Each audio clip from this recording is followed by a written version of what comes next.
things that are taking back this county?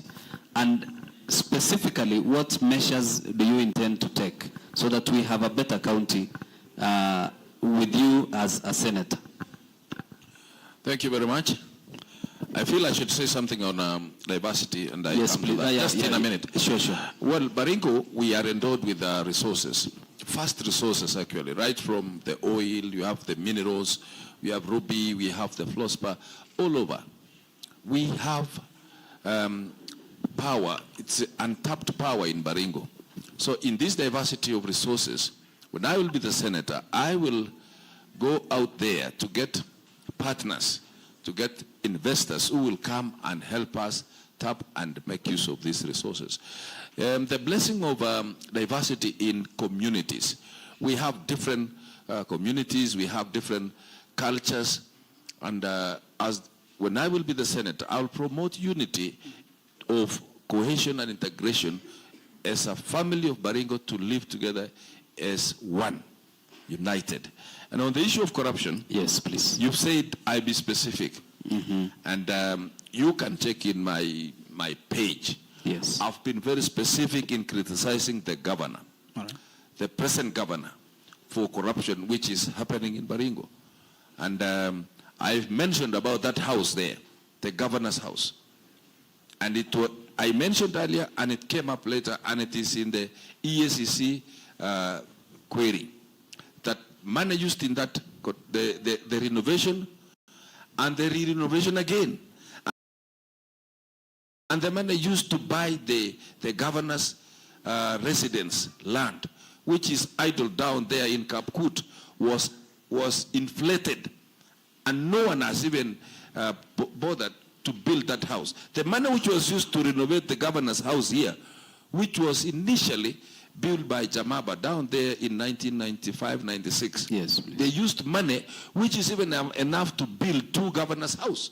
What amount of money could that be?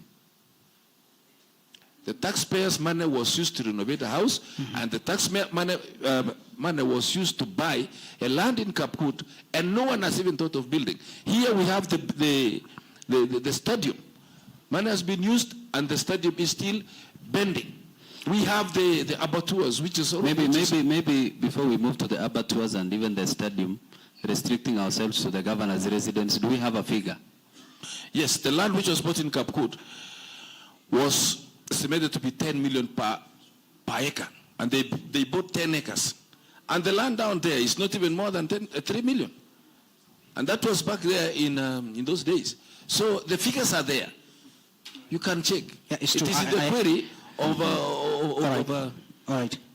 Okay. So as a senator, how do you intend to tackle such kind of incidences? As a senator, somebody must be arrested, must be jailed, and pay back the money from Mwananchi.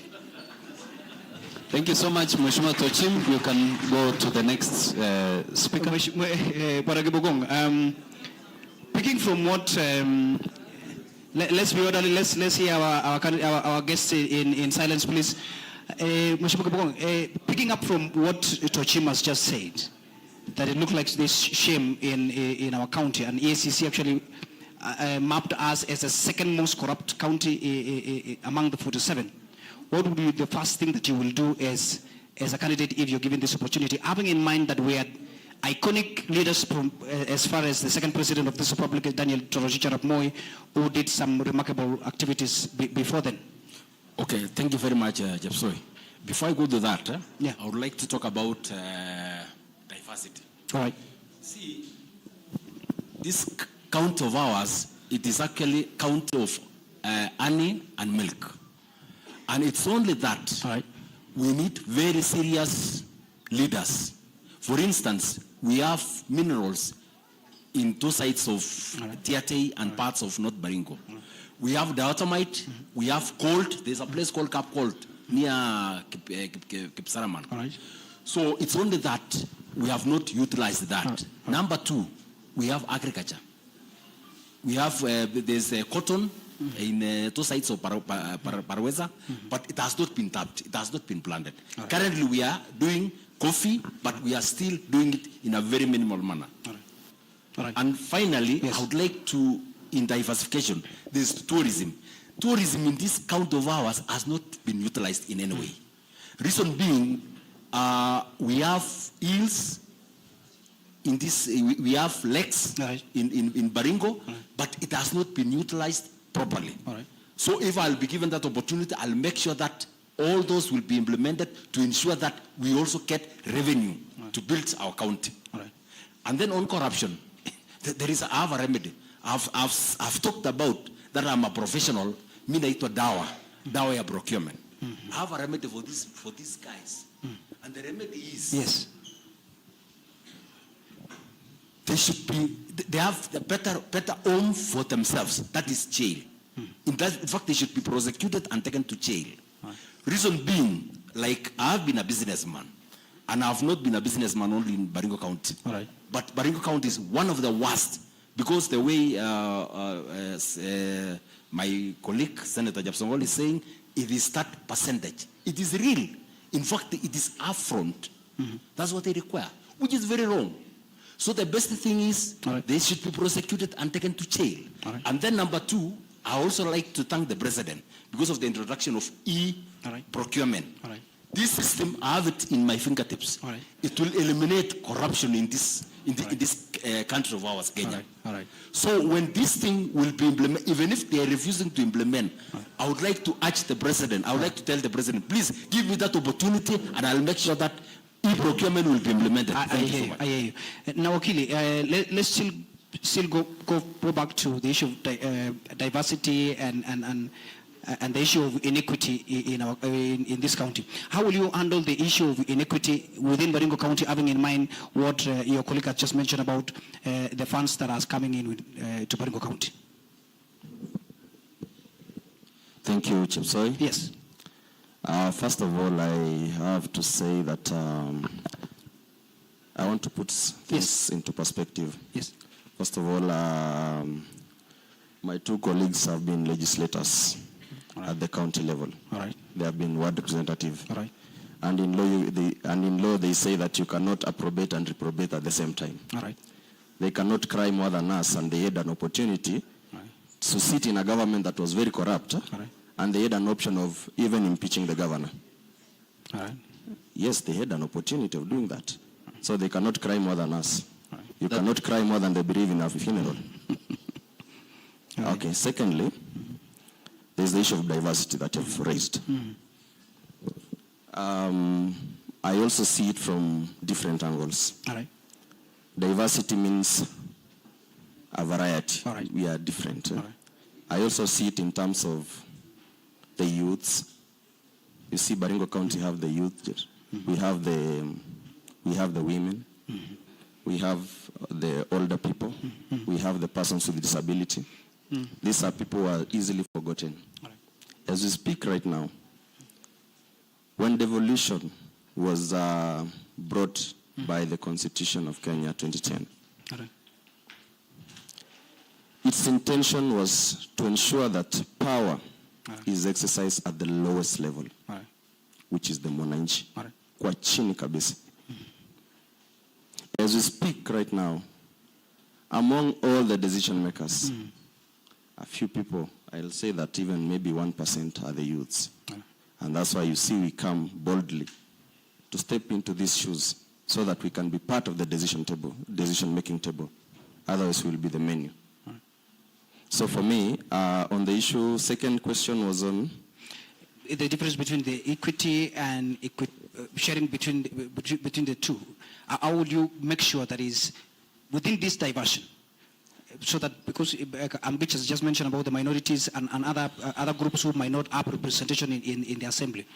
Yes, that question can be answered by public participation. Public participation is a doctrine that is encapsulated in on the issue of the devolution. It's among the principle of devolution under Article 174 of the Constitution. And I can say that when it comes to public participation, there is the qualitative public participation as per the decision of the Supreme Court of Kenya. There is the qualitative public participation and there is the quantitative public participation. You see, you can either choose to come and do it for formality.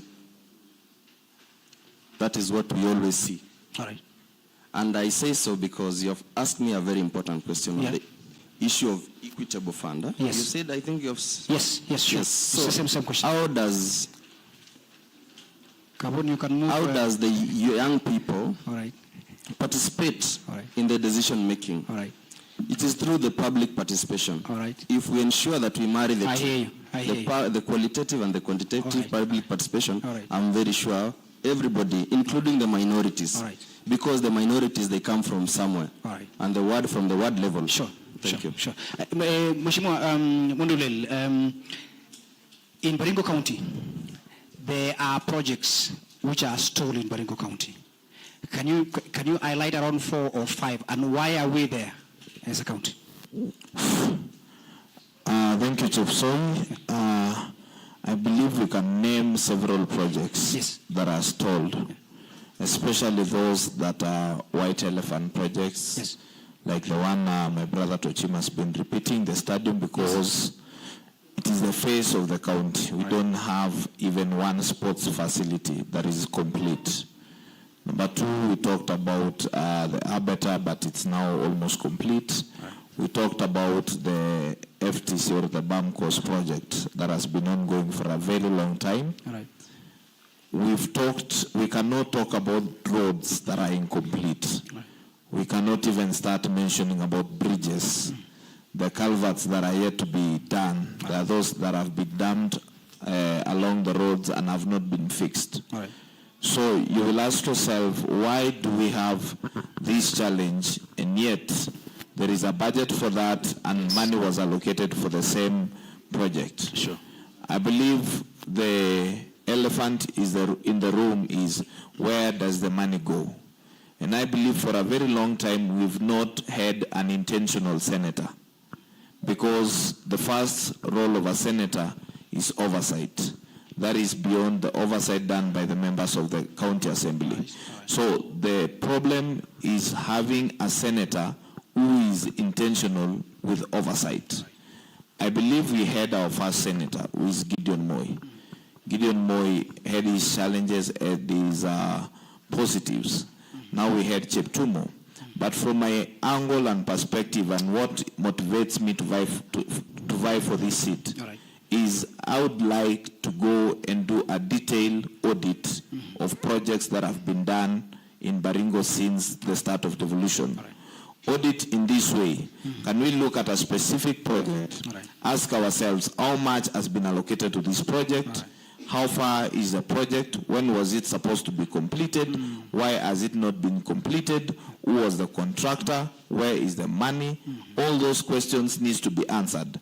And the good thing is, once you've raised a query about a project, Yes. it is easier to invite the Senate Oversight Committee Right. to come and do the assessment, and thereafter give a report and recommendation on what happened. Right. And if we find somebody now who maybe indulged their hands into the Hanija, now we can deal with that person according to the provision of the law. Right. But the main thing is, we have a senator who is intentional on oversight, especially on stalled projects. I hear you. Before I let Karanja come in, Mheshimiwa Tochim, somebody mentioned that you had an opportunity to have order and discipline in terms of mitigating the issues of corruption. You mentioned the issue of renovation of the governor's office and some other issues that are stuck. For example, you mentioned the issue of Kimalel Abattoir. It's been at 98% since 2020. And you've had an opportunity, you and Mheshimiwa Chepsongol have had an opportunity to be in this house. What is making these projects stagnate for far much too long, at 2%? Almost every time we hear at the press conference that we're almost at 2%. 2% has remained. 2%. You had an opportunity. Why would people believe that you will do it this time round? Thank you very much. I am in record, and it is, well, they say the internet will never forget. Right. I was in the second assembly. And most of these projects, the stadium, the abattoir, the issue of the governor's house, the issue of the renovations, and most of the projects like the markets, All right. Yeah. They were started in the first assembly. Yes. And then it went all the way. Even the issue of, there was the procurement of the fire engines. Yes. And in the second assembly, right. we came in and we pushed for the projects, which right. of course we are in record. During our time, yeah.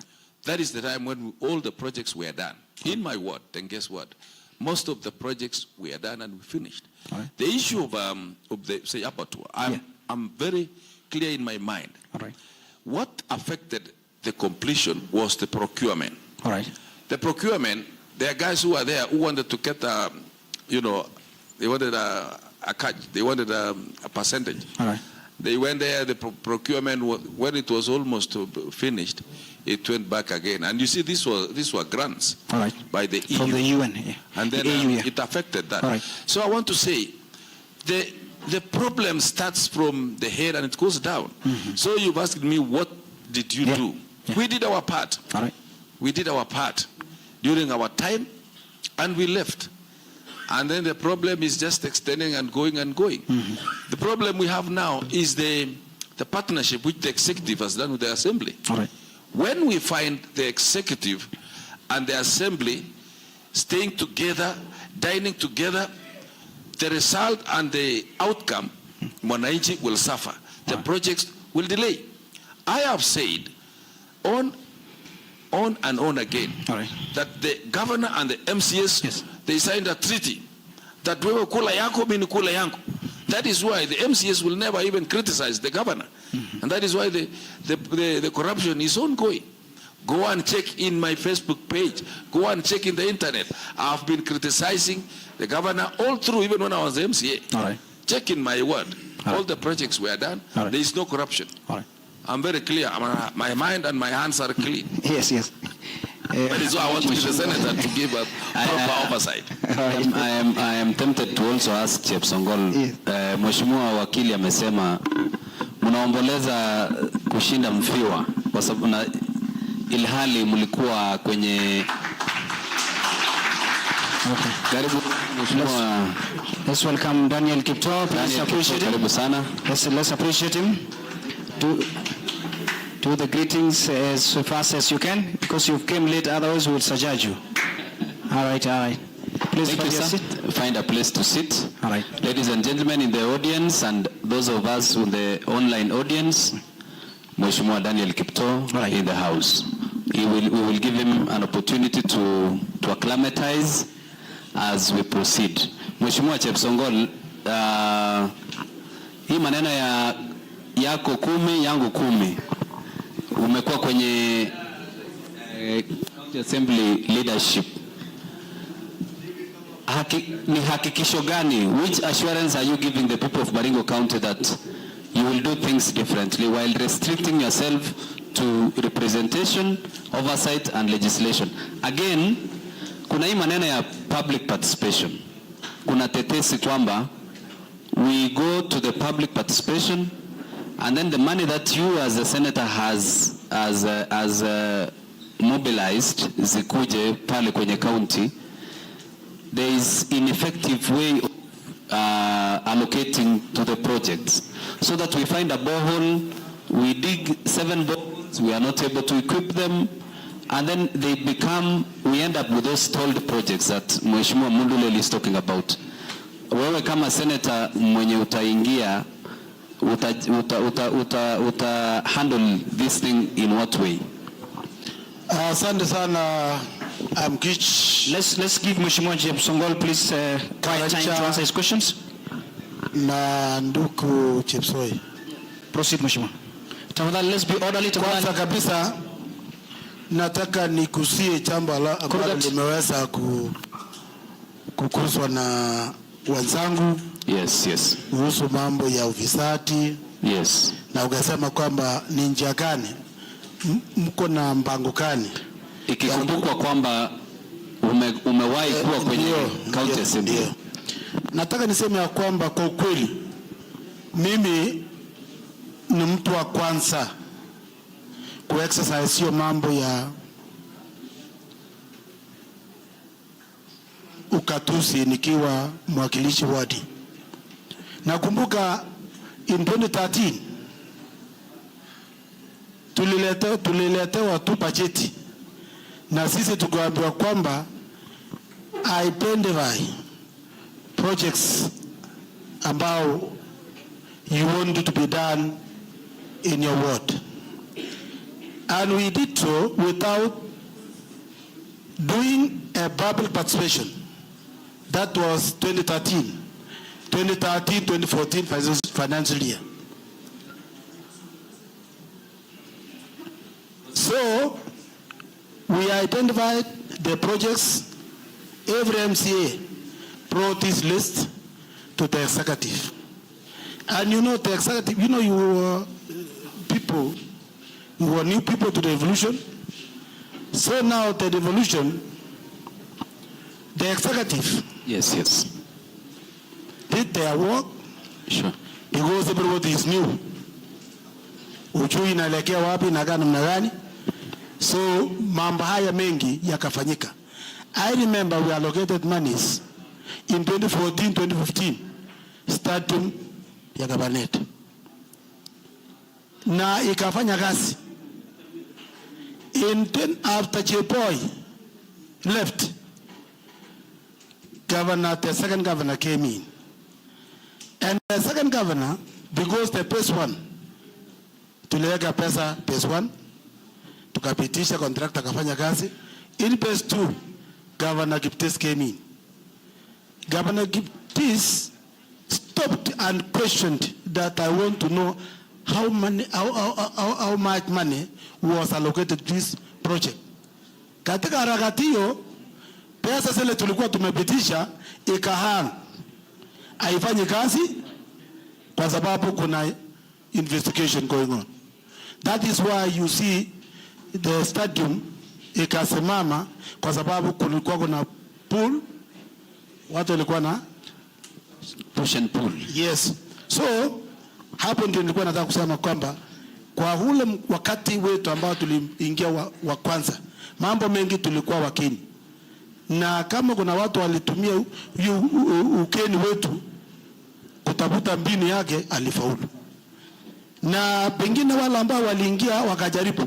Nataka niseme kwamba yes. And your friend Jepsoi. Yes, please. Kwamba umeniambia ulikuwa hapo wenye mbona hii maneno ikafanyika.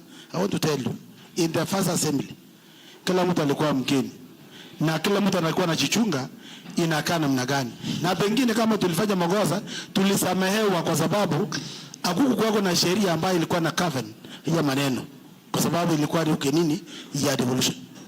In second term, the 2017 to 2022, my fellow Mheshimiwa came in, he joined me. Now the issue to do with this corruption. Na waje niwaelezeni, hakuna haja ya kutanganyana. Corruption ni kubwa Baringo kuliko jingine. Kubwa sana. Sababu gani? Watu walikuwa naingia wengi wetu, tulikuwa na bahati wakati tuliingia kwanza, kulikuwa kuna pesa mingi. Na wale wa nyuma walipoingia wakasema kuna pesa mingi assembly, because every week tulikuwa naenda nyumbani na 32,000 every weekend. Hapa inatoka wapi? Cash. 32,000 cash. Tunalipwa sitting allowances cash. Ati yaende kwa nini? Bila kukatwa ile inaitwa ile ya tax hapa. So watu waliona vile tulikuwa nafanya, MCA walikuwa nafanya, kila mtu akatamani arudi bunge ya Baringo hawa MCA. So wakati walipoingia, sheria tayari imewekwa. So wakati wanatafuta wapi ile pesa watu walikuwa wanapata, ikawa ngumu kwa sababu ile sehemu ambayo ilikuwa pesa inaipitia imewekwa mkakati. So watu wakafanya mbinu. Sasa I used a lot of money, what will I do? Wengine waliomba wengine pesa ya kufanya kampeni naye. So njia mingi ikafanyika. Hapa kidogo mambo ya usafi ikaingia Baringo ikaendelea. I want to tell my friend Tochim, pole ndugu yangu, uliingia na kwa budget kama 32,000 haiko tena. Yes, haiko huko.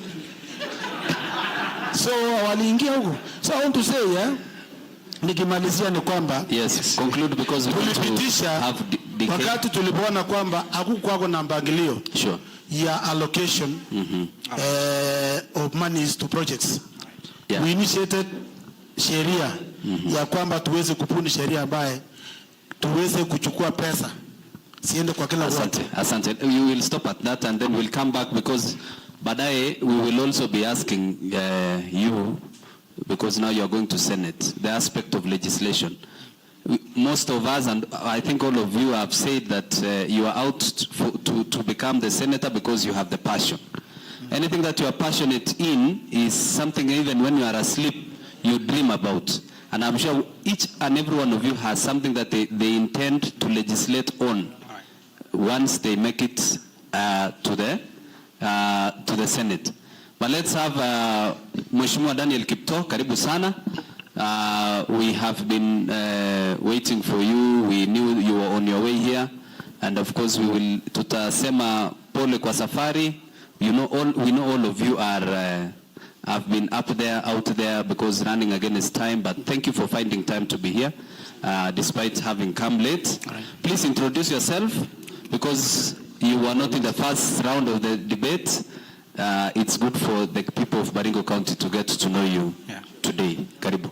Thank you very much, Bwana Mkich na Chepsoi. Mimi kwa majina ni Daniel Kipto Korir, a Senate aspirant, aspiring to be the Senator of Baringo. Daniel Kipto was born in Baringo, went to school in Baringo, primary, I went to Tenges, then went to high school in Mango High School, then went to Moi University, and went to work in Nairobi. And yeah, that's me. That's you. That's you, Mheshimiwa. Thank you for that bit of introduction. Mheshimiwa, now having known you, and now people would want to ask again. Yes. Why do you want to be the senator for Baringo County? Thank you very much. You know, one, as a resident, as a son of Baringo, and having worked in UDA party, starting from being an administrator, going up to be a director, I believe, having seen what is happening in Baringo, having been to places where Baringo is not well represented, I thought it wise to offer myself, to vie for this prestigious position of being the Senator of Baringo. I believe I have the qualities. I have the impotence. I have what it takes. I have the education. Sure. I have what it takes to be the Senator of Baringo. You know, in UDA, where I've worked for over 3 years, we believe in the bottom-up approach, where tulikuwa tunasema tunatoka chini tukipanda juu. Sure. So mimi nimetoka kutoka kuwa admin, nikapanda pale nikakuwa director. Sasa pia nataka kupanda niwe senator, ndiposa niweze kufanyia watu wa Baringo kazi ambayo nimeiona nikiwa pale Nairobi kwa ile ofisi, kuona vile opportunities zingine zinatupita kama watu wa Baringo. Haswa opportunities za kazi ambazo ziko nyingi pale nje. Hiyo ndio inanifanya, imenipa motisha kuweza kuamua kujitosa kwa huu ulingo wa siasa za Baringo. Asante. Asante sana. Yes. Before Mgichi, kabla tujapatia, niko na swali kwa Mundulel. Kabla before we leave where DK are just left, you mentioned you come from Baringo County and in particular from Sacho. There's speculation, and I want to ask you this because you came late, and of course I want to bring you up to speed. There's speculation that probably DK doesn't come from Baringo County, and speculation you come from some other neighboring counties within Baringo County. You know, kwa siasa, there are a lot of things, and people will say anything about anything. You know, people question where I come from. They have never told me huko mahali wanasema nimetoka kama wanajua anything about me from that place. Right. They have never told me huko mahali wanasema nimetoka kama wanajua kitu chochote ama relative wangu huko mahali wanasema nimetoka. Right.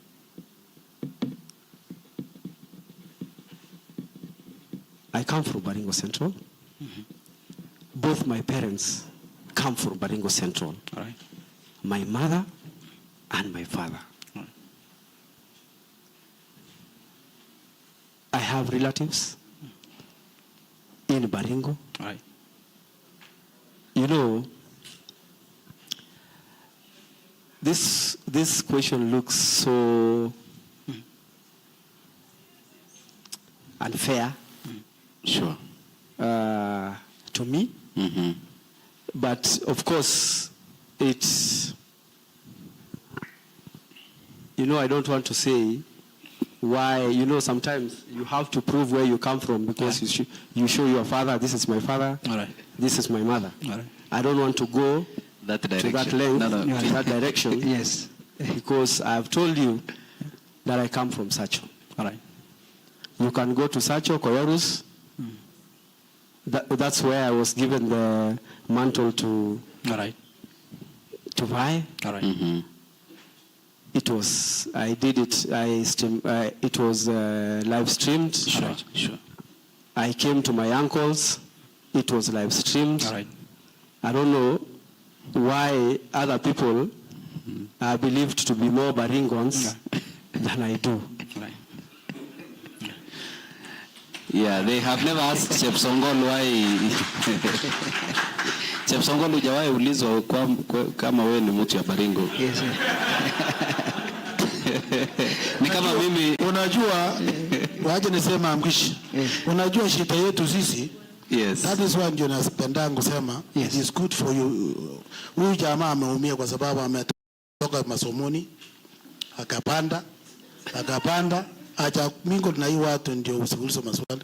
So I think next time for you guys ukienda rudi crown kana watu kidogo ukisema kitu unajulikana. Mnasema huyu amepanda masomo akapanda. Sasa amerudi nyumbani. Chepsongol, umeuliza swali ama umeuliza?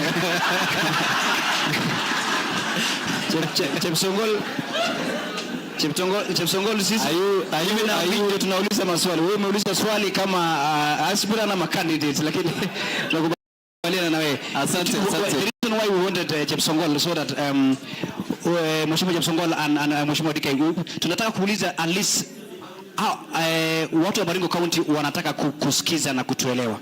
Tunataka jaribu kutoa zile propaganda na zile stories tunasikia pale nje na kutoka wewe mwenyewe, kwa sababu hataka kukulimbikiza mambo ambayo sisi wenyewe hatuwezi kuthibitisha, ila kwa sababu tumekupatia nafasi. Chepsongol ameparaphrase na kuleta mambo yake hapo kwenye mdahalo, lakini we wanted to put it into perspective so that hatutaki kusema Kanjululu ni mbali kutoka hapa ama mahali na kutoka mimi pale Kabuswa, hata kama basi haijafika, lakini sisi wote ni kwamba ni jamii moja, ndio tuwe kwenye platform moja. Na Bwana Mgichi, thank you so much. Asante sana Mheshimiwa DK. We will give you more time. Yeah. Because you've come late and there are a few issues we need to give you time to exhaust. touching on representation oversight. We were talking about diversity of the county. And we would wish to know, when we come back to you, what is that which you intend to exploit that you think has not been touched by the previous senators, and you want to make a difference as DK. But let's go to Wakili. Yes. Mheshimiwa Chepsongola amesema tuliingia kama hakuna sheria na tusamewe kama tulifanya makosa ya kukula 32,000 every Friday. What is that? What is no. I'm Giche. I want you to put it clearly. You know, nimesema kwa sababu sheria, you know, during our first assembly, mambo mengi hayakuwa imewekwa kwa which is okay. So that was 2013, 2017, but from 2017 sheria ilikuwa. So kama ulifanya makosa kutoka hapo sheria. So let's go to the legislation bit, and maybe because you intend to be the senator for this county. Yeah. As you walk around convincing wananchi to give you that opportunity, do you see an area that needs more legislation so that we get more output from the input that we are putting as a county? And be specific, Wakili, so that we understand what you will do for the county. Do you have any laws that you want to do that will benefit us, so that we don't scatter around and become, we just pick some meat up and there, so that we are so specific for the people who are watching us and listening to us in this audience? Thank you. Yeah. When it comes to legislation, I'm at home. All right.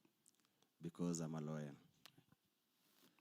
Secondly, the primary role of electing a member, a senator is a member of parliament. Their role is legislation. All right. Their primary role. All right. They have to identify a problem in the society, think of finding a solution, putting it into a legislation so that now the laws guides the people. All right. I want to bring the points closer home. Yes. Assuming there was no legislation, that it was an offense to hit someone by the road or along the road, a motorist. All right. You know how people hit a dog and then they throw it beside the road. All right. I think that would have been the case even with the human beings. But you know it is an offense to hit someone. Were it not for the legislation, then that would have been the norm. So the reason as to why I'm saying that it is very important for a lawyer, because we interact with the law on a daily basis from Monday to Friday. I do practice. I do attend courts. We see the loopholes, and we see how we can correct those things. Now, as a lawyer, bringing my input to Baringo people, I've seen so many problems that need to be sorted out. I'm so passionate about agriculture. Yes. And agriculture is a full function. And there is something that I did some research in the last 2 weeks. And I realized that there is a gap. As we speak, I think someone spoke about Baringo County being the land of milk and honey. All right. And people of Baringo depend on honey. In fact, I can say that honey is part of our heritage. Yes, tunajivunia asali yetu. In fact, tukiwa Nairobi, wacha niongee Kiswahili ndio ikuwe rahisi. Tukiwa huko Nairobi, watu wa Nairobi wanajivunia, wakisikia kuna asali inatoka Nairobi, wako tayari hata kununua hata shilingi 2,000 kwa kilo moja. Baringo. Yes, bora tu umestaja jina Baringo. But you know the saddest part ni nini? Yes. Watu wanaleta asali siku hizi kutoka Mokweni, kutoka wapi, na hizi magari zetu zinaletwa zinapakejiwa, tena tunakula asali huko, lakini branded Baringo County. That is true. So we are losing it. You intend to legislate on that? Yes, I intend to legislate on that. There is something that I'm coming. I say that when I was introducing myself, I said I'm a climate, I'm an environmental law expert also. Sure. And there is this thing called the bee. You see, what makes us unique is the bee. Because the bee, we get the byproduct of the bee, the honey, right? And there is we are an apiculture. It is the beekeeping. It is the process of beekeeping, the farming, bee farming. And there is a regulation that was formulated by the Ministry of Agriculture. And I read it and I saw that there's some loopholes. Our people do practice irrigation along the rivers, be it Mogotio, Emining River, Prekera, all these rivers. Most of the people do practice irrigation. And I saw that this is an opportunity for us also, because people use strong chemicals to irrigate, to spray on these tomatoes, watermelons, and the rest. The pesticides. And there's the issue of timing. You know, they spray it during the day, and the bees are always very active during the day. So they end up killing a lot of bees. And so many people don't see that. Sure. Conclude. They end up, thank you so much. Yes. They end up killing so many bees. And then there's that aspect of heritage that we're talking about. Sure. When these bees are over, as we speak, we are leading on issues of deforestation. And it is those, it is the, what do you call, exotic trees that gives us, that makes our honey unique. Once these trees are, we are done uprooting or deforesting. So you will focus on the laws that are governing environmental issues and policy. Thank you. So that we can protect this special small thank you, Wakili. insect. Thank you, Wakili. Apart from that, there is the issue of, I don't want to repeat myself, but I had elaborated on the issue of border bill, the public transport motorcycle regulation bill 2023. Those are, in the event it passes through the National Assembly, I'll still find a way of following it up. Thank you, Wakili. Bwana Kibokong, still on the issue of oversight and legislation. What are the laws that you intend to bring it in Senate that will still protect the people that just Wakili just mentioned, the issue of protection our ecosystem in terms of the near lakes and other regions? Okay, thank you very much, Chepsoi. I have 3 legislations I'm going to make. All right. But before that, I would like to mention something on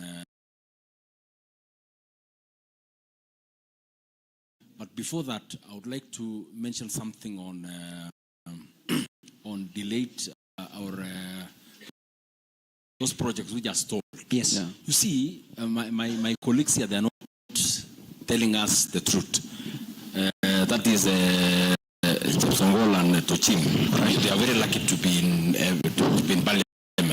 Now, the thing is, the problem is leadership again. You see, these people, instead of completing the previous projects, they start new ones. Why can't we complete the first projects? In fact, our citizens, we Baringons, we are not getting the value of our taxes. Reason being, like a ball is being drilled at 3 million shillings. Instead of doing drilling and installation, they just drill the ball, they leave it for the next 5 years. And then somebody is coming and saying, now let me complete this ball, which has drilled 5 years down the line. Because just want to be elected. Number 2, I'm also a victim. Like in my place, there's a pipeline which has stalled for the last 40 years. Reason being, in fact, even the pipes itself, it's worn out. Which project is that? The one in Kabartonjo. All right. Just because the pipes are down, but there's no water. Now, instead of completing one project at a go, they like to bump so many projects on top of a project. So my hatch is, we let them finish the previous projects. Any leader who is coming, let them take over the previous projects before they start new projects. For continuity. So that they get value for them. Okay, now let me go to your question. I have three major legislations I'm going to make. One, we have been suffering a lot in Baringo County through cattle rustling. All right. Now I'm going to introduce a law that says that if a person a cattle is stolen, must be compensated. And the compensation is 3 times of the number of sheep or cattle which has been stolen. That will be a law. Number 2, you know, Baringo, we have to know that about 8% of our area is desert. Now I'm going to introduce a law that covers, you know, there is an insurance that covers animals. When they die during the drought season, you are being compensated. So those are some of the laws I'm going to introduce. Number 3, yes. I'm going to introduce a law on honey. Yes. Because I've talked about honey and milk in Baringo County. You see, we have to have a company that adds value to our honey. Not only just transporting them to Nairobi for somebody else to go and remanufacture. So that we build on value addition. Yes. Thank you very much. DK, before I give it to Amgich, you're part of the people who built the party that now chatter on the presidency, that's the UDA party. What are the things that you believe that the party will impact on and sitting on legislative issue, because the Senate is legislative platform. What are the key things that you want to see? Like Pogong has just mentioned. What are the 2 or 3 very key issues that you're thinking about it in 2 minutes? In relation to the party or? Yeah, the things that you want to bring it on board from the experience that you build in the party, because mostly the parties are about policies and the aspirations or a particular party in building the country. Thank you. One, I was thinking on the same line, because we don't have the monopoly of knowledge, on the same line of compensation, because when I started my campaign, I went to the really affected areas, Mukutani, Ngelecha, all those sites. Having seen the effects of insecurity and how the people are living, because in Mukutani, the people of Mukutani were living in IDP places. I thought it is important to have the law of compensation of cattle rustling. And that's what I thought would be the first place to start with when I get into Senate. Because other people are compensated. There's the wildlife conflicts, they are compensated. So for this cattle rustling to at least jumpstart the families that have been affected, we'll start with the compensation of victims. 2, I look at the resource in terms of maybe minerals in our county. So I will champion for at least some percentage to remain in that community whenever we find, for instance, the geothermal in TRT.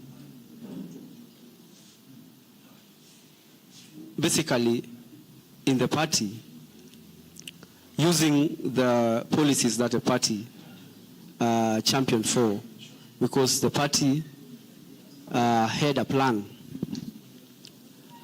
but its plan was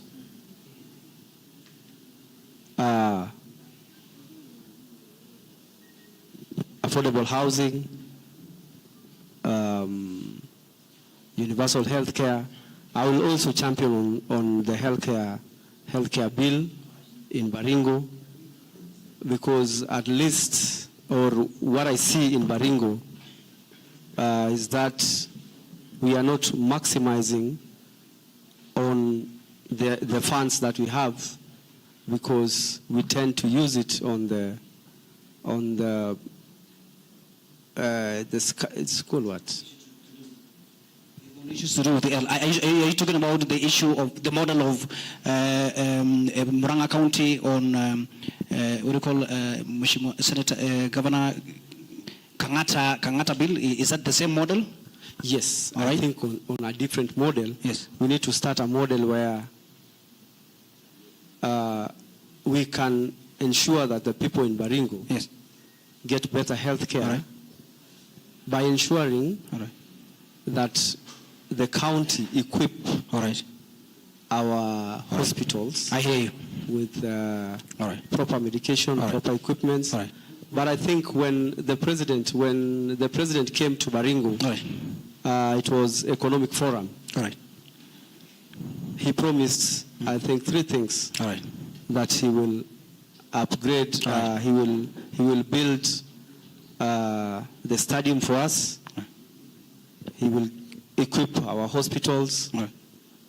So I think, Yeah. because I was in the party, All right. and he made a covenant with the people of Baringo, All right. we will I hear you. move close I and hear tell you. him, because we are in the Okay. party, Yeah. we know what you All right. promised. All right. Then All right. we ask the national All right. government All right. All right. to equip, because he said he will equip the hospitals. Then Yes, Sure. Thank you. I hear you. Because of the economic forum that were there. Before I give you an opportunity, Karanja, to proceed with the questions, Yes. I want to recognize the presence of Mheshimiwa Josephat Akuro Lokorio from Barwesa Ward. Is in the house. Please appreciate the presence of Mheshimiwa Lokorio. And of course, Mheshimiwa John Tarus from Sacho is also following up. Thank you so much. We would also want to recognize, because we have a huge following online, I want to recognize Mwalimu Joseph Kibawen. Right. He's watching from Kibelian Hotel with a team of people there. Mm-hmm. We have Katebes Saddam Kibet commending the quality of network. Remember, in the first round, we had issues with we network. had a nightmare. And I think that is positive All right. feedback. All right. We have quite a number of people, and watu wanasema karibu sana DK, because you were running late, and we proceed with the question of I had asked the question of diversity, but I still want to go back to Mundulel Evans. You were one of the youngest. Of course, I'm not sure of your ages, but you seem to me to be one of the youngest aspirants, assuming DK and Chebon are slightly older than you. Usiangalie ndevu. So, what is the place of the youth in your in you being the senator? Because we will, assuming if you go to the Senate, you are a young man. The young people of your generation would want to hear what you have in store for them when you become the senator. Thank you, Bwana Mkich. I believe that one touches on what I intend to do as one of my 5-point agenda for the Senate race. It touches on point number 4, that is on empowerment, that I seek to do an extra mile as a senator to seek for employment opportunities for our youth.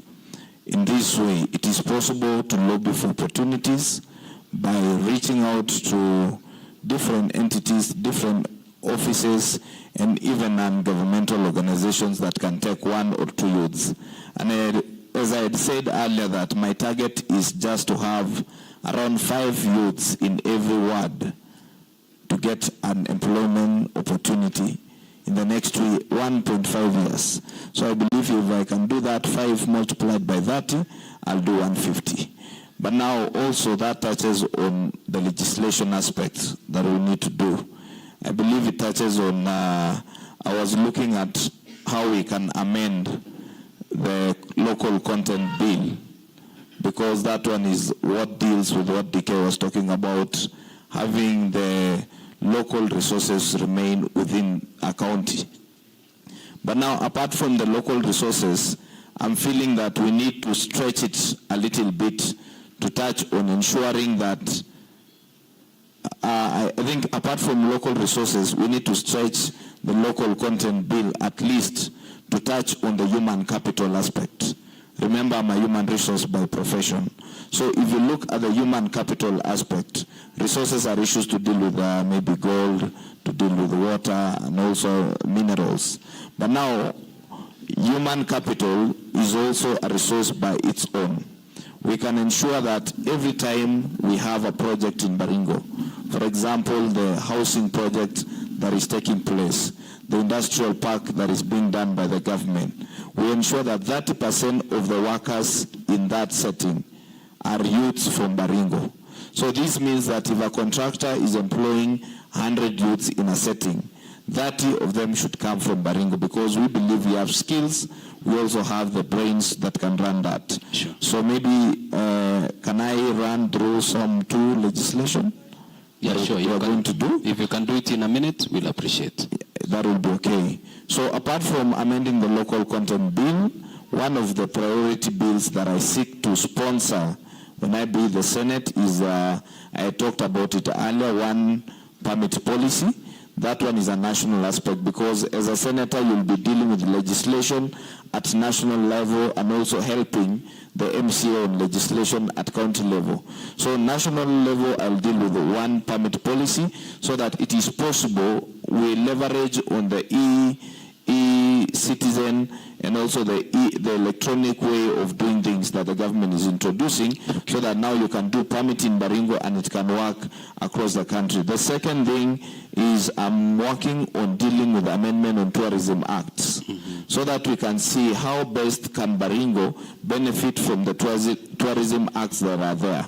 We've been talking of underutilization of tourism sectors within Baringo, but maybe the laws that are there are not favoring us because maybe they are national laws. So we need to devolve them so that they can help us.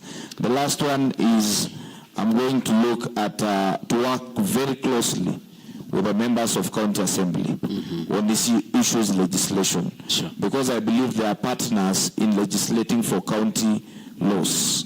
So when we are working on this, I'll be a senator who is very close to the county member of county assemblies, because one, we share roles, especially on oversight, legislation, and also representation, so that whatever the laws that are coming from the county or they are being done, especially now we are having municipalities.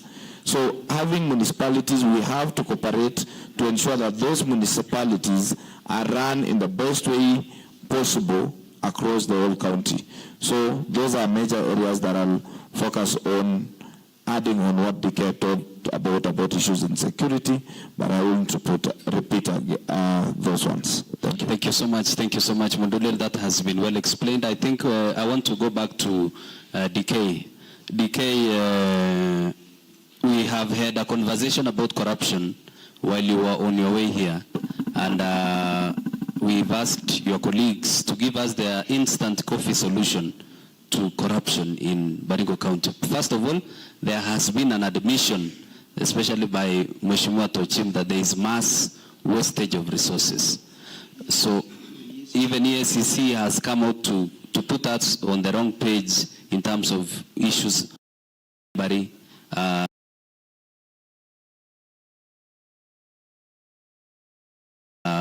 it comes to hiring of or getting or job. You see, when we are hiring people to some specific jobs. So what's your that's the one thing, the magic wand from DK that will check corruption? You know, corruption is done by people, and it stems from the character of individuals. Sure. With our desperation, I feel that microphone is disadvantaging you. I want you to use this microphone. It's a bit loud. Please. Yes, please. Thank you. With the desperation that we have, people people tend to go and when you're seeking for jobs, because people believe that jobs are so hard to find, and because we want to use every measure to get these jobs, then people tend to pay for those jobs. It is the quality and the character of leaders that we ourselves elect. Sometimes we should allow the institutions like EACC, DCI, to speed up, because I cannot come and arrest somebody who's corrupt. The only thing that we can do is to be an example of what leadership is, by ensuring that anything allocated, like if we start from ourselves, if we have opportunities, let's give these opportunities to the right people. It is not only in our county, it's everywhere in national government, everywhere. So let's not, we show by a good example. For me, I will show by example that when I'm given an opportunity, I don't choose or I don't go for a relative or something like that. Corruption starts from there. It starts from our character as individuals. And we cannot allow and will not allow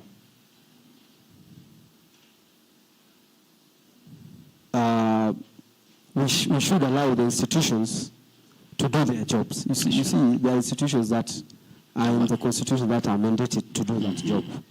So if you allow them to carry out their duty, then they can investigate and know this tender was given illegally, this was done illegally, this was done through corruption.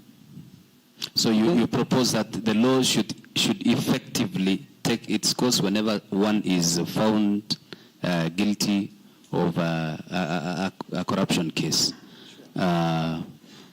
Tochim, sheria ambayo utabuni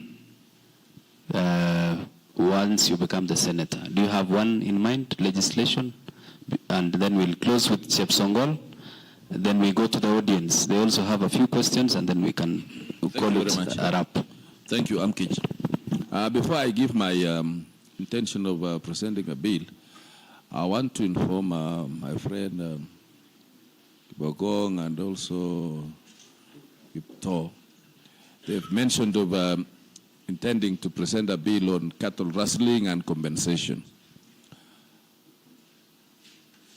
I want to inform them that just before his demise on this resting, Senator Cheptumo, rest in peace, presented the bill on cattle rustling and compensation. So that one has been done already by the Senate, and I think it was a bill which was, it went through the Senate. On my intention and aspiration to present a bill, I have two possible bills. One is on tourism levy. Well, for now, tourism levy, which is 2% of every establishment, like this just a hotel, we have the spa, they give 2% to promote tourism activities. And that fund is just straight to the national, it goes to tourism fund. So it is my intention to present a bill on how we can engage and maneuver around so that we have a small percentage of that fund, levy fund, to remain in the county, so that the county will benefit from the tourism levy fund. Number two, on the issue of promotion of talents and incentives on our youth. We know Baringo is a home of talented athletes. We've had great people, great runners in this country. And on, appreciation and compensation, there is no specific directive on how they can be compensated. When we cross up the border down there in Uganda, Museveni is appreciating by they give them a house and a vehicle, specific vehicle which is there. But our athletes are coming to Kenya, they just come, they sneak in as if they did nothing, but they have praised and they have raised the flag of Kenya outside there. So that is a concern, and it is a fact that we've never appreciated our athletes. And in Baringo, we want to get away of appreciating them and giving them incentives so that we exploit their talents and give them an income and a future. Because athletics and sports is an income. And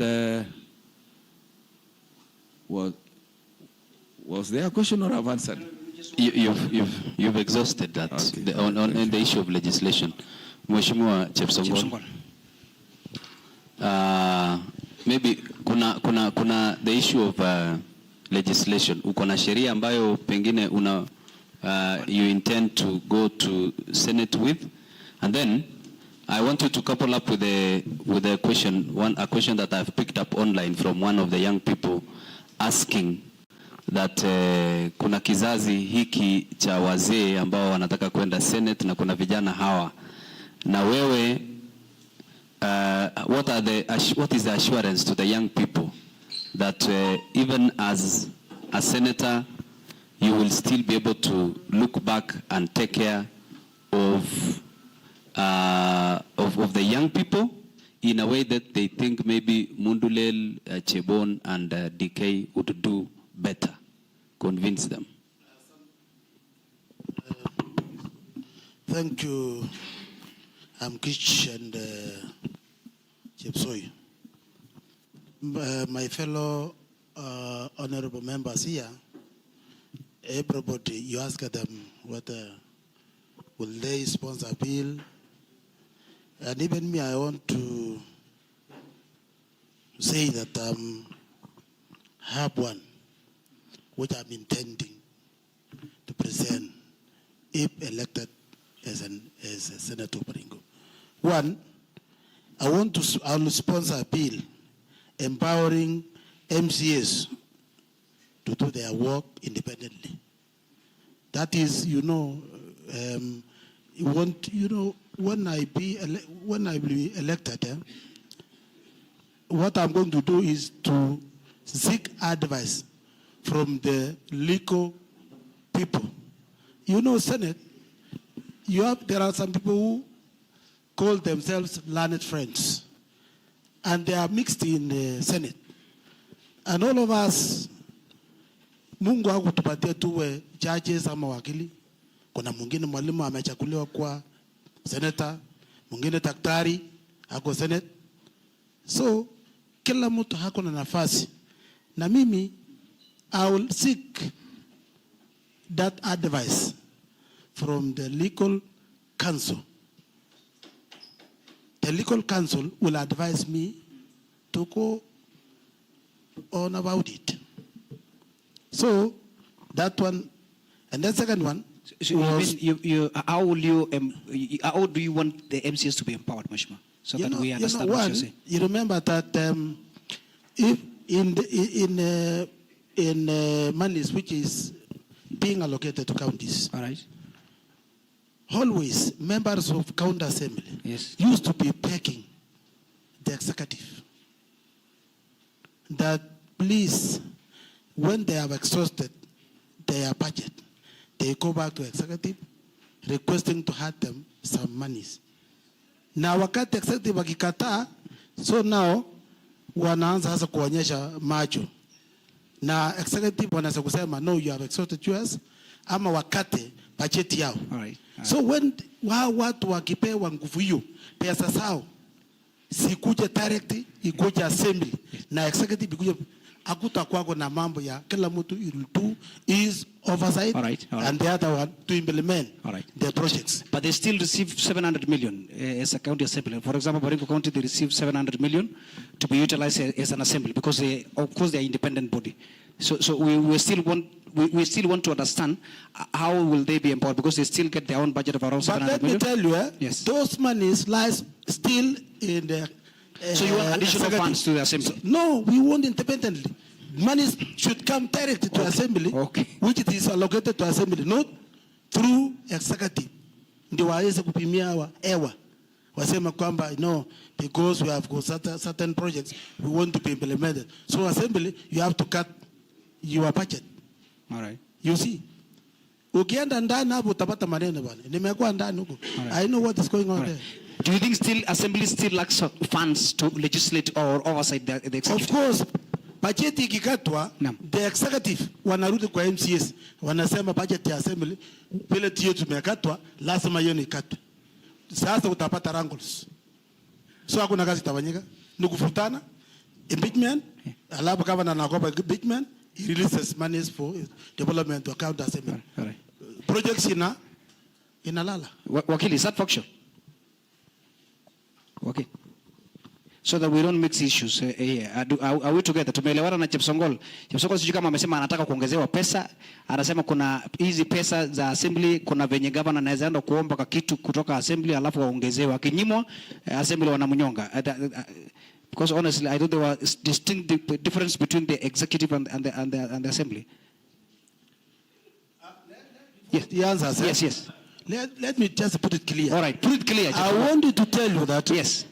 Monies allocated to counties. Oh yes. It is not. It comes as a bull to county. Yeah. Sure. When it reaches a county, yes, you know there is a certain amount. Yes. Given to a county assembly. Oh yes. Na kama kuna deficit for a national government, wanasema pesa ile imepatikana ni kidogo. So the budget which it has been allocated to Baringo County, yes, assembly and executive, total amount is this one. Now, the county assembly, the executive, when the executive wants, is they tell the county assemblies that money is iko kidogo. So what you do, get your money is kidogo, in terms of budget. In terms of budget. So wacha pesa ikikuja kama imekuwa allocated, don't interfere. All right. Yeah, thank you. Thank you. Maybe we will skip that, and then I want us before we go to before Tom Chepsoi takes us to the crowd, the audience. Sorry. Mheshimiwa Kibogong. Mkich. Yes. Maybe I can add some. You had something to say? Yes, please. Before, no. I have your yes. Let him handle something. All right.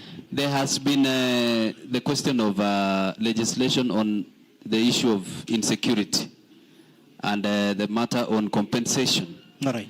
But then there is a feeling that there have been pockets of insecurity once in a while. And that is why there are those mitigating measures that have been taken. We have the NPR and all that. All right.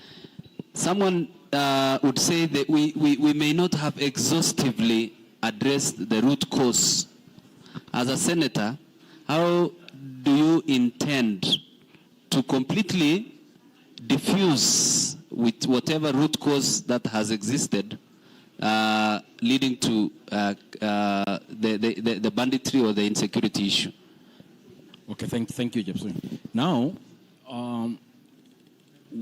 we have to put law, law that can govern this kind of banditry is very important. If we put a punitive law, like the way I've just put it, that they should be compensated 3 times, these people will be very, very cautious not to steal.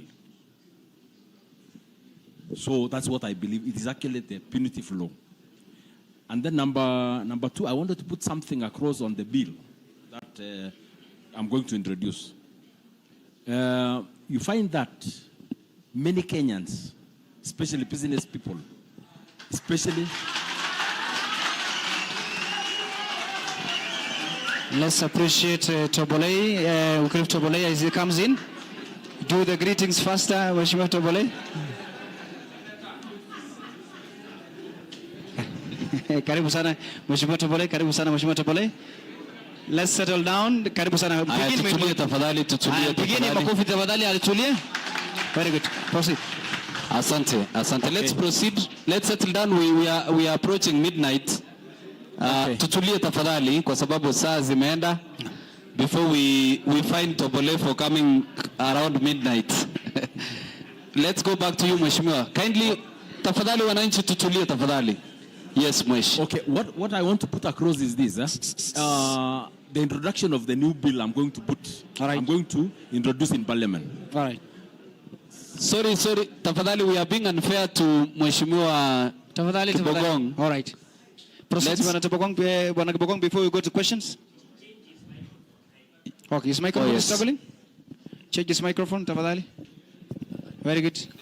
Proceed. Okay, thank you very much. All right. I'm talking about the bill I'm going to introduce. All right. Being in Kenya, business people are really suffering, especially contractors. Now I'm going to introduce a bill whereby a contractor should be paid within 90 days of completion of its work. And if it will not be paid, then there will be some charges in those delay of payment. Because there is no point of issuing work and there is no payment. Number two, I'm going to introduce also a very weird and strong bill. This is the bill, because this one is a time bomb in Kenya. You know there is a lot of unemployment now in Kenya. Yes. Now what I'm going to do, I'm going to introduce a bill that for any Kenyan who has completed university or secondary without employment, they should be paid monthly stipends.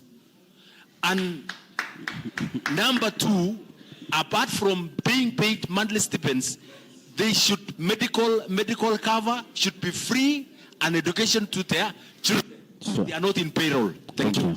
Thank you so much. I think the question of a monthly stipend has excited Wakili Chebon. We will come back to him to tell us why he was so excited.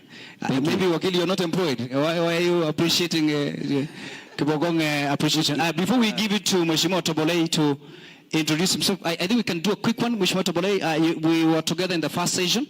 We want a brief one about yourself, so for the sake of our audience here, and then we go to quick question and answer as we welcome Mheshimiwa Tobole.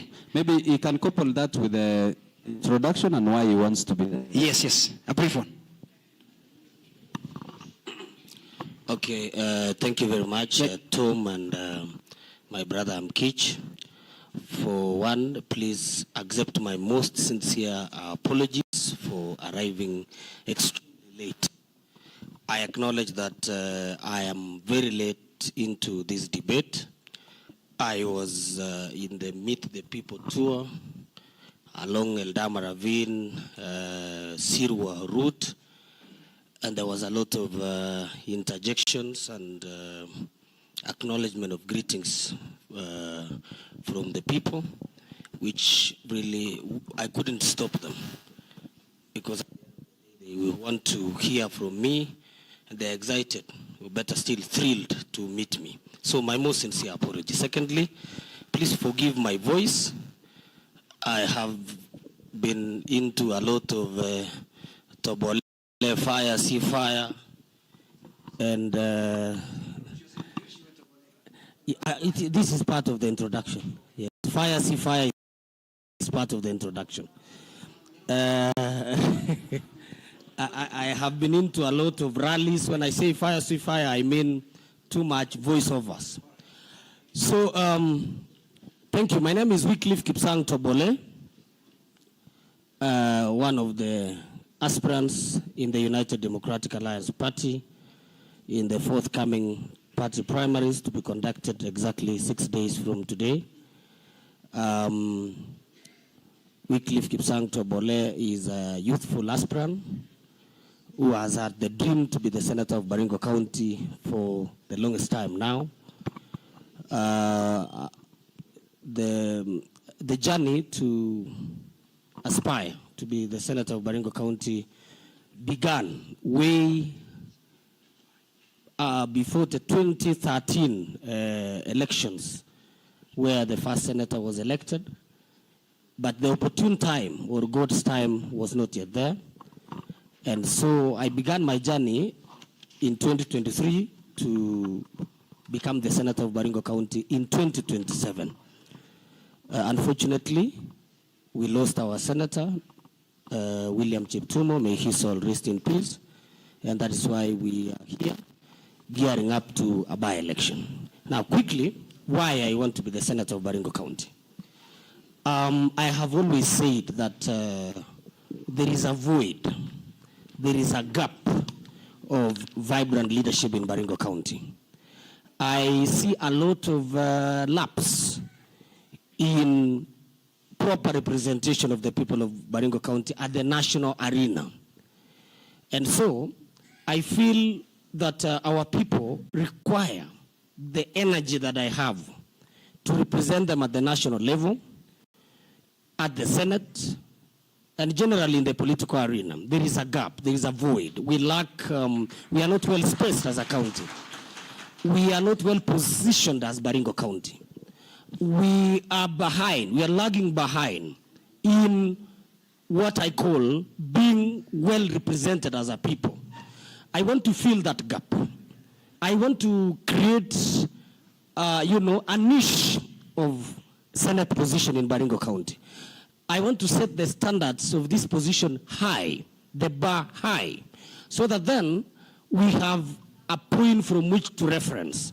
We have a people, our people can be able to be represented well in articulation of issues. There are many challenges that the people of Baringo County are facing, ranging from insecurity that has frustrated our great people of Baringo South and North in the belts of Saimosoi and Bartabwa, Mukutani, Ilchamus, and Mochongoi wards in Baringo South. There are challenges to do with infrastructure in this country, which are, part of the lobbying, initiatives that I want to introduce. So,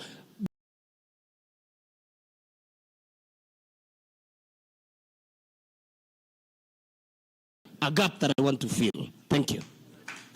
Thank you so much. Thank you so much.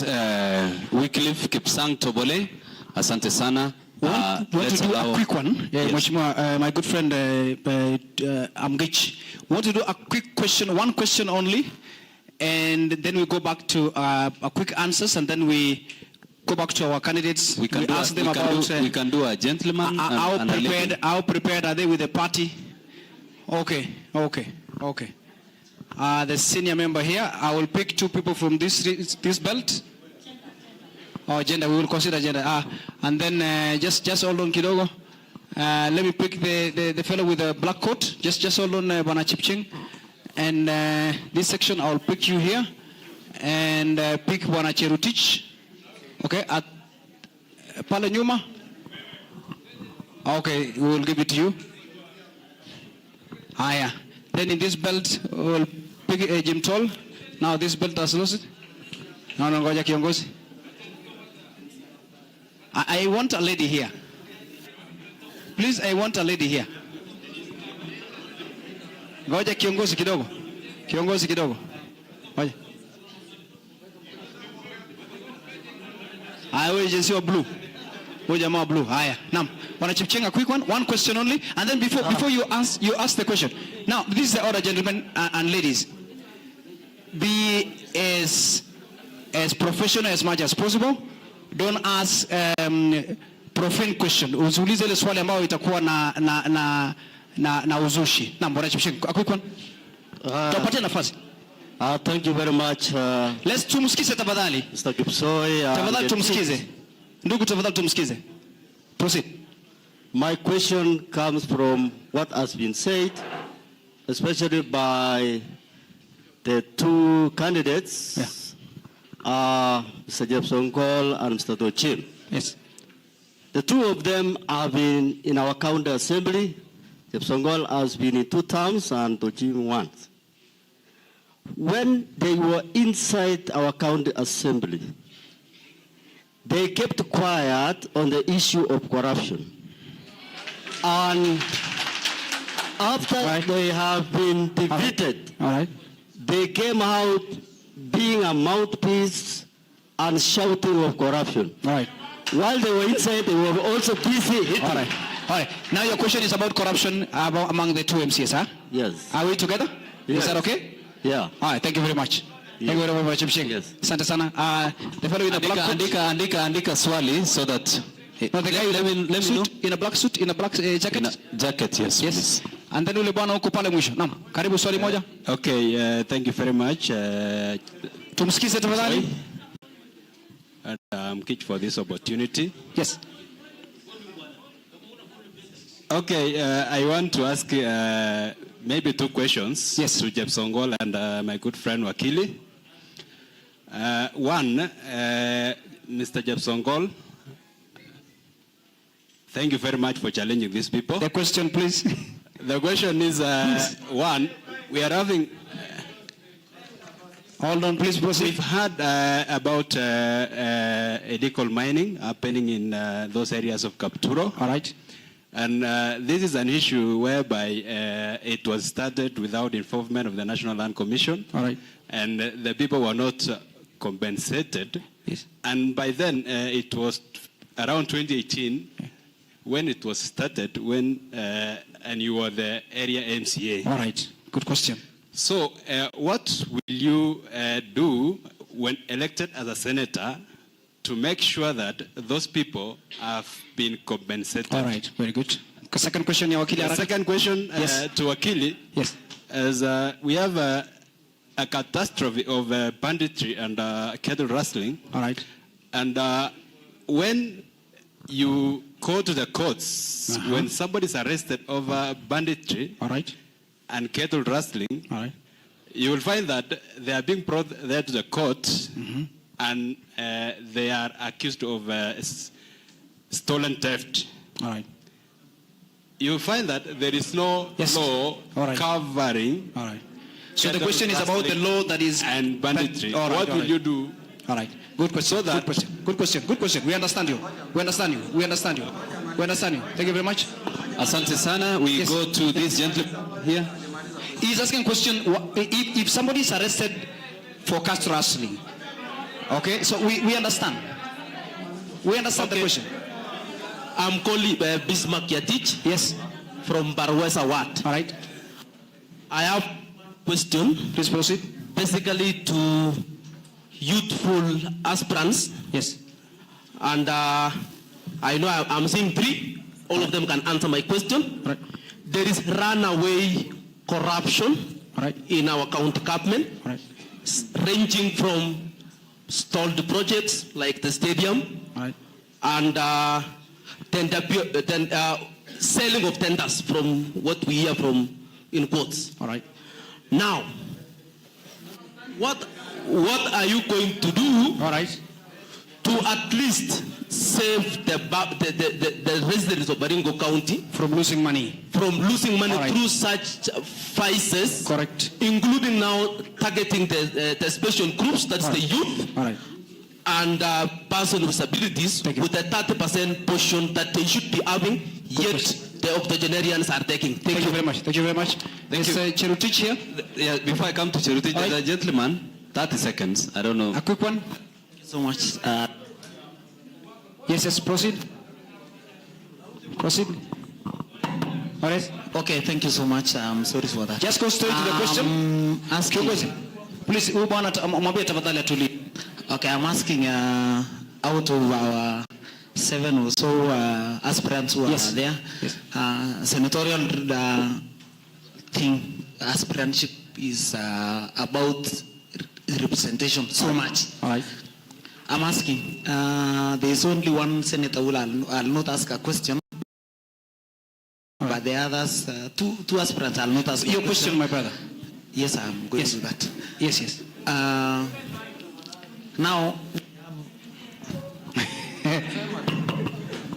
idea microphone. Yes, we have all of them, and it's representational. Yes, I want to ask, how are these, especially those we have seen in the ground, having no disparity? Sorry.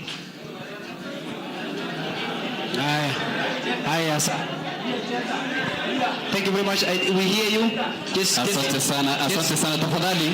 Cherutich, tukikupatia nafasi, Cherutich, tukikupa nafasi tafadhali make your point very fast.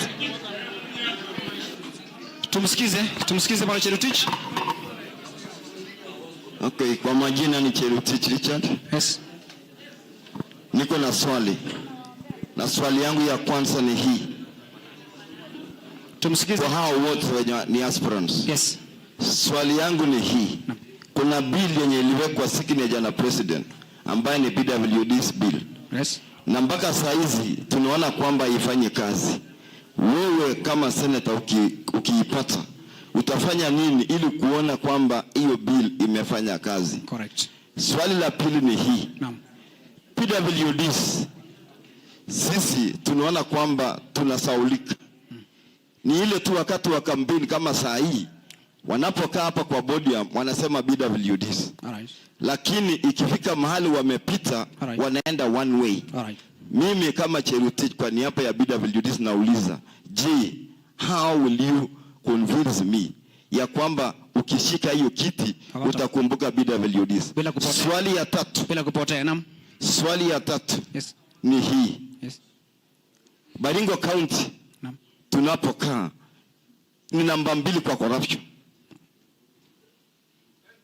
Na ikiwa ni namba 2 kwa corruption, wewe kama Senate aspirant, naweza sema kwamba ni nini ilikosekana ama ni nini ilifanyika. Na wewe ukikuja, wewe utakuwa dawa aina gani ili yenye itatufanya kwamba tuweze kuona kwamba kaunti yetu haiko corruption.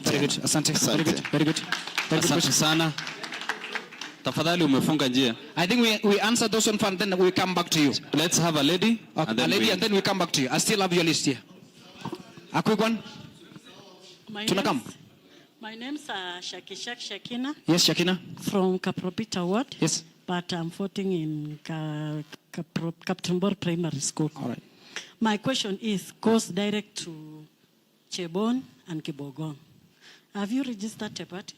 Because it's my first time to see you people. All right. Tattoo. Have you registered to the party? Chebon and Kibogong. Chebon and Kibogong. Asante sana. Where do I go?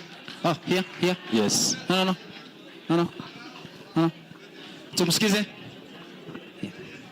Tumsikize tafadhali. Proceed. Kidogo. Okay. My name is Victor Kemboi, Songor, from Walel Chapchap Republic. I have two questions to the aspirants. One, what policies will you advocate for that create employment opportunities for the youth?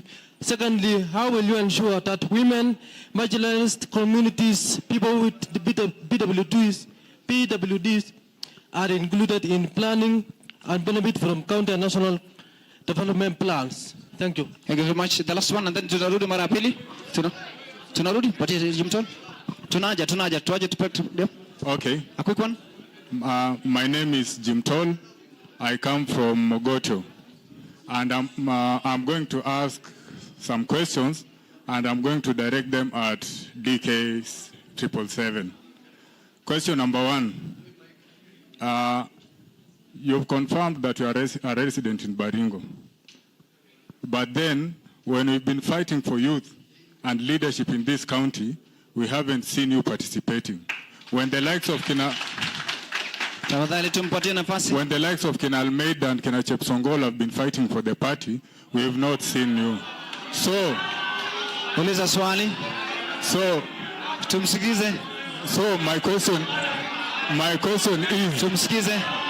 question is why now? Asante sana. Haya. Swali ya mwisho tumsikize. Swali ya mwisho. Asante sana. Ni sawa. Achana na. Haya, uliza. Haya. Uliza swali. Proceed. So, recently, tafadhali. Ngoja kidogo. Tafadhali. Tutulie kidogo. Tafadhali. Achana naye. Ni sawa. Achana, ni sawa. Achana.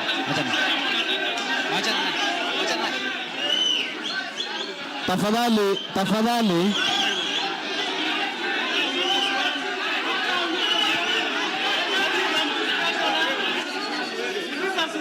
Okay, I have another question. Recently, the UDA party. Haya.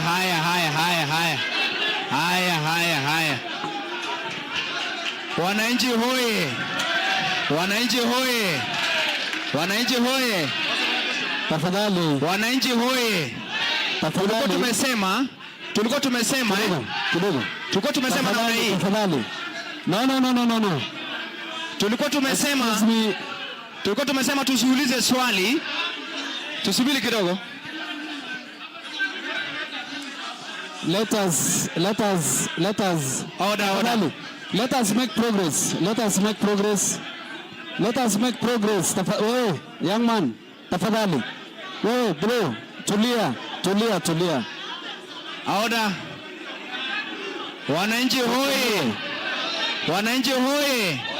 Wananchi hoye. Kikao tunayo hatuna. Kikao ipo haipo. Imeshika hajashika. Now tufanye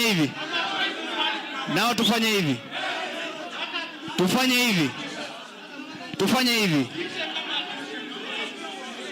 Tutawapatia viongozi wa jibu swali hili. Tafadhali. Na mkinikubalia amgichi kidogo tu. We'll be back. Tuendelee na swali ama tuende pale?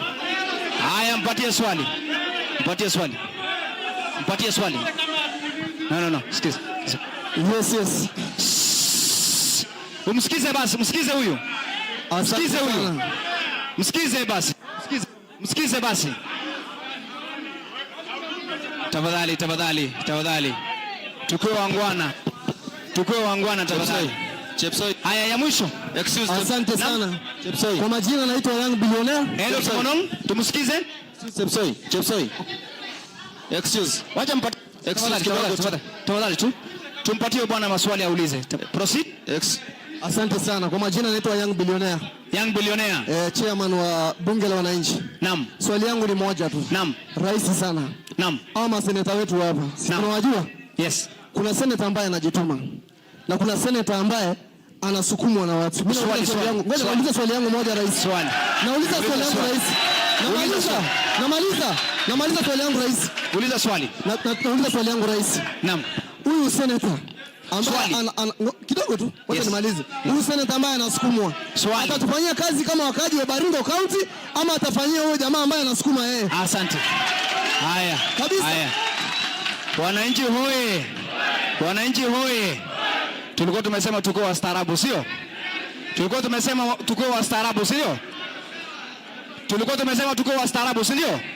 Waje tupatie viongozi wajibu maswali, sio? Na tuwasikize tafadhali. Asante sana. Thank you so much. Tuanze. Asante. Tutulie tafadhali. Bwana Kibogo, tuanze na wewe. Naam. Tutulie tafadhali. Tunyamaze tafadhali. Tunyamaze. Are the cameras back to the hosts? We have agreed, ladies and gentlemen. For those of you, tafadhali tukubaliane namna hii. We are being unfair to the people who are following online. Let's be cool. Tutulie tafadhali so that we can allow waheshimiwa to handle those questions. I think there are quite a number of questions that have been asked. You can, yes, let's have Mheshimiwa Chepsongol kisha Mheshimiwa Tochim. Yes. Naam. Tusikize tafadhali. Thank you. I will answer the one raised by my friend Wakili from Kapturo. Yes. On issue to do with illegal mining. When I will be elected as Senator of Baringo, I will revisit that issue of illegal mining in Kapturo. Secondly, on issue to do with corruption, that we were there, me and my friend Honorable Tochim. All right. Why not you did not stop this issue of corruption?